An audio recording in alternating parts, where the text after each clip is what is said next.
επιχειρηματιών. Κύριος Καβαθάς λέει ότι υπάρχει ένα πρόβλημα πιο γελίο. Το δημόσιο οφείλει στις επιχειρήσεις 4,5 δις. Αν είναι στο 23%, αντιλαμβάνεστε μόνο από αυτό είναι 1 εκατομμύριο. 1 δισεκατομμύριο.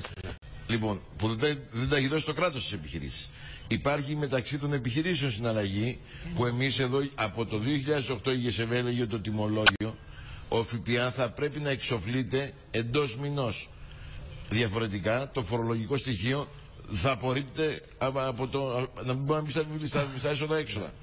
Γιατί εδώ το εμπόρευμα μπορεί να το διευθετήσει με τον πελάτη και να κάνει μια συμφωνία εμπορική να του πει θα μου το δώσει 6 μήνες.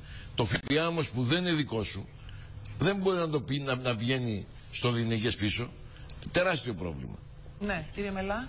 Ναι, ήταν πολλοί οι υποψήφοι συνταξιούχοι οι οποίοι διευκολύνθηκαν για να μπορούν να πάρουν σύνταξη.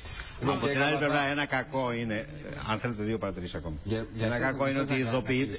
Δεν σας να κλείσω. Κύριε Καβαθά, σας ευχαριστούμε. Κάτι θέλετε να πείτε? Εγώ θέλω να πω ότι ιδιαίτερα στο ΦΠΑ θα πρέπει να υπάρξει μεγάλη προσοχή από την ελληνική κυβέρνηση. Τα κόστη που θα υπομισθούν οι επιχειρήσεις θα είναι τεράστια. Δεν θα φέρουμε αποτέλεσμα. Θα χτυπήσουμε συγκριτικά πλεονεκτήματα της χώρας. Τουρισμό. Το 6,5% πρέπει να παραμείνει σε κάτω του 10%. Όπως η εστίαση πρέπει να πάει κάτω του 10%. Διότι έχουμε το προηγούμενο της αύξησης του συντελεστή στην εστίαση σε 23%.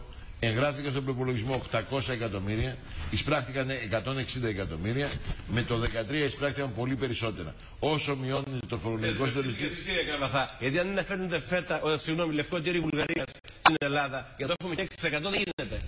Δεσμευτείτε και εσείς ότι το 70% των προϊόντων θα είναι ελληνικά. Τι να κάνουμε. Προϊόντα. Ευχαριστούμε πολύ κύριε Καβαθά. Κύριε Μελά, να είστε καλά. Κύριε Κουτουμάνη, Ναι, θέλω να